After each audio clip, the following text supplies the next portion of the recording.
होंगे, खैरियत से होंगे। तैयब बलोच आपकी खिदमत में फिर से हाजिर है जी। मैं इस वक्त मौजूद हूँ सुप्रीम कोर्ट में और आज हम जो डिस्कस कर रहे हैं वो सुप्रीम कोर्ट से ही जुड़ा हुआ एक अहम मामला है। जैसा कि आप जानते हैं कि सुप्रीम कोर्ट में भी चेन ऑफ कमांड का वक्त होने लगा है, यानी कि नज़दीक पहुँच चुका है। चेंज ऑफ कमांड आप यूँ समझ सकते हैं कि चीफ जस्टिस की तब्दीली का जो है वक्त वो सर पे आन पहुँचा है। अब चीफ जस्टिस उमर अता बंदियाल जो है ये सितंबर में यानी 16 सितंबर को अपने ओहदे से सबकदोश हो जाएंगे, रिटायर हो जाएंगे, घर चले जाएंगे अपनी मुद्दत मुलाजमत पूरी करके। अब उनके बाद जो है वो जस्टिस काजी फैज़ ईसा जो सुप्रीम कोर्ट के सीनियर तरीन जज हैं वो चीफ जस्टिस ऑफ पाकिस्तान का ओहदा संभालेंगे। तो आज हम डिस्कस यही कर रहे हैं कि बतौर चीफ जस्टिस काजी फैज़ ईसा का दौर जो है वो कैसा रहेगा। जस्टिस काजी फैज़ ईसा जो है वो सुप्रीम कोर्ट के यूँ तो सीनियर तरीन जज हैं और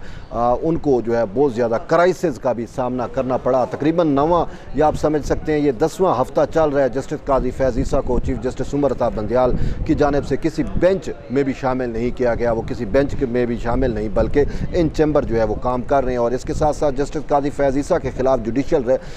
यानी कि सदारती रेफरेंस आया जिसमें ये कोशिश की गई सबका हुकूमत की जानिब से या इमरान खान रजीम की जानिब से जस्टिस काजी फैज़ ईसा को जो है वो सुप्रीम कोर्ट से जो है वो निकाल बाहर फेंका जाए, लेकिन इसके बावजूद वो किसी तरीके से सर्वाइव कर गए और उन्होंने बड़ी स्ट्रगल की और कानूनी जंग लड़ी, न सिर्फ सुप्रीम जुडिशल कौंसल में बल्कि ख़ुद सुप्रीम कोर्ट में भी। और इवन के एक वक्त तो ऐसा था कि ख़ुद जस्टिस काजी फैज़ ईसा सुप्रीम कोर्ट के जज होने के साथ साथ बतौर वकील जो है वो अपने केस की भी वकालत करते रहे और यूँ उनके ख़िलाफ़ फ़ैसला जो है वो अक्सरियती फ़ैसला आ गया को जिसकी वजह से वो सर्वाइव कर गए और उनके ख़िलाफ़ रेफरेंस जो है वो ख़त्म कर दिया गया। लेकिन यहाँ पर मौजूद कुछ जजेस ऐसे थे जिनकी हर मुमकिन कोशिश थी कि जस्टिस काजी फैज़ ईसा को जो है वो सुप्रीम कोर्ट से निकाल बाहर किया जाए। तो इसी वजह से फिर अब सूरत हाल ये है कि वो जस्टिस काजी फैज़ ईसा का जो केस है वो मेन केस बना जिसने सुप्रीम कोर्ट के जजेस को जो है वो डिवाइड कर दिया। सुप्रीम कोर्ट के जजेस इस टाइम जो है वो दो ग्रुपों में तकसीम है। एक को जो है वो अवामी अंदाज में या अवामी ज़बान हम इस्तेमाल करेंगे, एक को हम ख्याल जजेस कहा जाता है जिसकी बागडोर जो है वो मौजूदा चीफ जस्टिस उमर अता बंदियाल के पास है। और हम ख्याल का मतलब ये कहा जा रहा है कि ये इमरान खान के लाइक माइंडेड जजेस हैं, जबकि दूसरा जो ग्रुप है उनको इंडिपेंडेंट जजेस कहा जाता है और वो जजेस जो हैं उनमें जस्टिस काजी फैज़ ईसा हैं, जस्टिस मंसूर अली शाह हैं, जस्टिस अतमुल्लाह और इस तरीके से दीगर जजेस जो हैं जो अपना इंडिपेंडेंट माइंड अप्लाई करते हैं तो उनको इंडिपेंडेंट जजेस कहा जा रहा है। तो यूँ ओवरऑल सुप्रीम कोर्ट का जो हाउस है वो इन आर्डर नहीं है, यानी जजेस जो हैं वो तकसीम हो चुके हैं। लेकिन अब चीफ जस्टिस उमर अता बंदियाल जब रिटायर हो जाएंगे तो उसके बाद ये जो हम ख्याल जजेस हैं ये तो कमज़ोर पड़ जाएंगे, लेकिन इंडिपेंडेंट जजेस जो हैं यूँ समझ सकते हैं कि वो पावर में आ जाएंगे। तो हम आप देखते ये हैं कि जस्टिस काजी फैज़ ईसा जब चीफ जस्टिस बनेंगे तो उनके पास टोटल अरसा बहुत कम है उनका चीफ जस्टिस का, वो टोटल 13 माह तक चीफ जस्टिस रहेंगे और उनको जो है बहुत ज़्यादा चैलेंजेस का सामना है क्योंकि चीफ जस्टिस उमर अता बंदियाल अपनी लिगेसी जो है कोई अच्छी लिगेसी छोड़ के नहीं जा रहे, बल्कि इवन के जुरिस्प्रूडेंस भी उन्होंने बहुत हद तक तब्दील कर दी और यहाँ तक कि सुप्रीम कोर्ट के जजेस ये कहने पे मजबूर हुए कि चीफ जस्टिस उमर अता बंदियाल जो हैं वन मैन शो बने हुए हैं। तो बहुत सारे मसाइल ने जन्म लिया चीफ जस्टिस उमर अता बंदियाल के दौर में। अब इन सारे मसाइल को साफ ज़ाहिर ख़त्म करना है, प्रॉब्लम को जो है वो एंड अप करना है, तो वो जस्टिस काजी फैज़ ईसा जो है वो इन 13 महीनों में क्या कर पाएंगे, ये वाकई एक बहुत बड़ा सवाल है और उनके लिए चैलेंज जो है वो मौजूद है। लेकिन जस्टिस काजी फैज़ ईसा जो है वो सुप्रीम कोर्ट के चीफ जस्टिस होने के साथ साथ जो है वो चेयरमैन सुप्रीम जुडिशल कौंसल भी होंगे और सुप्रीम जुडिशल कौंसल जो है वो इदारा है जो जजेस का एहतसाब करती है या जजेस के ख़िलाफ़ कार्रवाई जो है वो सुप्रीम जुडिशल कौंसल में होती है। इसके साथ साथ वो चेयरमैन जुडिशल कमीशन भी होंगे और जुडिशल कमीशन जो है वो आला अदलिया में यानी हाई कोर्ट्स में और सुप्रीम कोर्ट में जजेस की तैनाती करने का एक समझ लें कि एक इदारा है, एक कमीशन है, क्योंकि इस जुडिशल कमीशन के ज़रिए ही जो है वो हाई कोर्ट्स में, चारों हाई कोर्ट्स में और फिर इवन के सुप्रीम कोर्ट में जो है वो जजेस की अपॉइंटमेंट जो है वो की जाती है। इसके साथ साथ अब जस्टिस काजी फैज़ ईसा जो हैं वो chairman national policy making committee जो अदालती रिफॉर्म्स करती है, जो पॉलिसीज़ बनाती है, उसके भी चेयरमैन होंगे और साथ साथ वो chairman law and justice commission भी होंगे। तो यूँ ये मेन ओहदे जो मैंने गिनवा दिए हैं कि वो इनके भी चेयरमैन होंगे या ये इनकी सरबराही भी वो करेंगे। लेकिन इसके साथ साथ काजी फैज़ ईसा ने बतौर चीफ जस्टिस अपनी एक किस्म की पॉलिसी दे दी है कि वो पॉलिसी स्टेटमेंट जो है वो उन्होंने ज़ाहिर कर दिया है, पॉलिसी दे दी है कि वो किस तरीके से चीफ जस्टिस होंगे। क्योंकि गुज़िश्ता रोज़ एक ख़त मंजर आम पे आया जो साबिक सदर मुल्तान हाई कोर्ट बार को जो है वो काजी फैज़ ईसा की जानिब से लिखा गया, तो उसमें जस्टिस काजी फैज़ ईसा ने कहा कि बतौर चीफ जस्टिस मैं ये कोशिश करूँगा कि जो इंसाफ का मियार है उसमें मैं शफाफियत लेके आऊँ, बेंचेस की तश्कील के मामले को जो है वो मैं शफाफ बनाऊँ, और इसके साथ साथ जो है अदालती निज़ाम में रिफॉर्म्स की भी उन्होंने बात की, और फिर केस फिक्सेशन और केस मैनेजमेंट जो सबसे मेन मामलात हैं जिसमें खुद जस्टिस काजी फैज़ ईसा जो है वो अपने फ़ैसले भी दे चुके हैं कि बेंच फिक्सेशन हो गई, केस मैनेजमेंट हो गई, कि पसंदीदा केस जजेस जो हैं वो केस अपने पास लगवा लेते हैं और फिर वहाँ से जो इंसाफ है वो कंप्रोमाइज़ हो जाता है। तो इस हवाले से उन्होंने कहा कि मैं ऐसा निज़ाम जो है वो मुरतब करने की कोशिश करूँगा कि शफाफियत के साथ साथ जो निज़ाम इंसाफ है उसमें जो है वो कोई उंगली ना उठा सके। तो ये जस्टिस काजी फैज़ ईसा ने अपने तौर के ऊपर जो है ये एक अपनी पॉलिसी दी है। लेकिन इसके साथ साथ उनके पास जो चैलेंज होंगे वो ये होंगे कि फुल कोर्ट मीटिंग बुलाना। फुल कोर्ट जो है वो आपको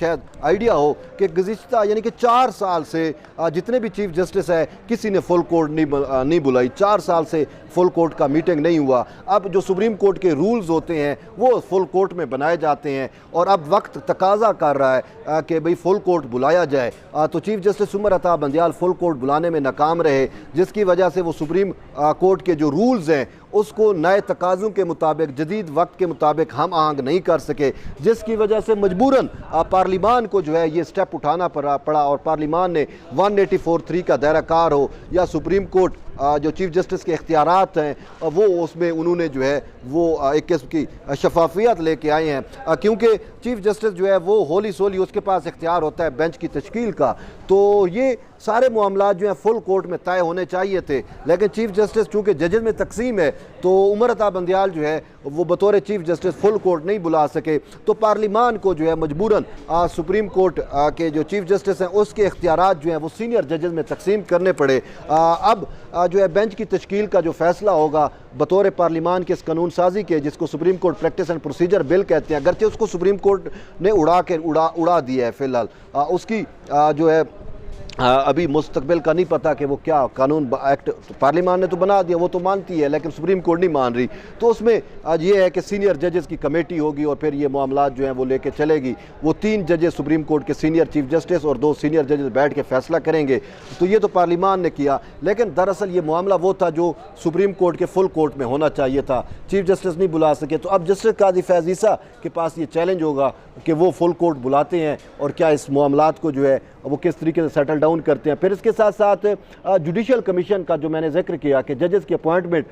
जो है उसमें भी जूनियर जजेस को अपॉइंट किया जाता रहा, पसंद नापसंद के जजेस को अपॉइंट किया जाता रहा या अपने चैम्बर के जजेस को अपॉइंट किया जाता रहा, जिस पे वकला और बाकी जो स्टेक होल्डर हैं उन्होंने बहुत ज़्यादा तनकीद भी की कि ये कैसे हो सकता है और ये शफाफ भर्तियाँ जजेस की नहीं हो रही, सीनियर जजेस को इग्नोर कर दिया जाता है। तो यूँ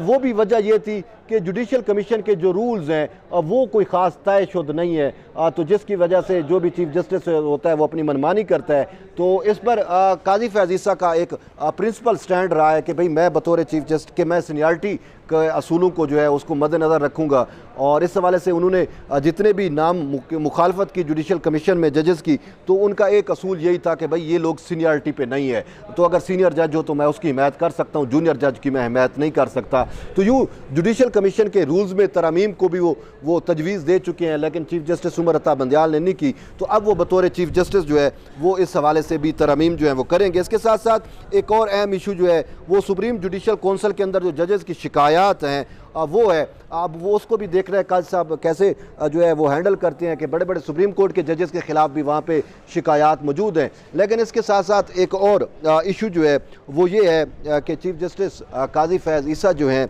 वो अपने दौर में उनके एटीट्यूड और बिहेवियर कैसा होगा, ये भी सबसे अहम है। और इसके साथ साथ जो अहम चीज़ उन्हें देखनी होगी वो ये होगी कि जो ज़ेर अल्तवा मुकदमात हैं और बहुत सारे अहम मुकदमात जो हैं वो सुप्रीम कोर्ट में पेंडिंग पड़े हैं, उनको भी वो किस तरीके से, जैसे शहीद जुल्फ़िकार अली भुट्टो का केस है, रेफरेंस है, वो बड़े अरसे से पेंडिंग पड़ा है। पंजाब का जो मामला था रन ऑफ इलेक्शन का, हमजा शहबाज की दरख्वास्त जो है वो अभी तक नज़रसानी में पड़ी हुई है, उस पर अभी इन्होंने कोई फ़ैसला नहीं दिया। लेकिन ये तो अहम चीज़ें हैं। लेकिन इसके साथ साथ एक और चीज़ कि जस्टिस काजी फैज़ ईसा जो है उसने सुप्रीम कोर्ट में जजेस भी तैनात करने हैं, ये सबसे अहम है। अब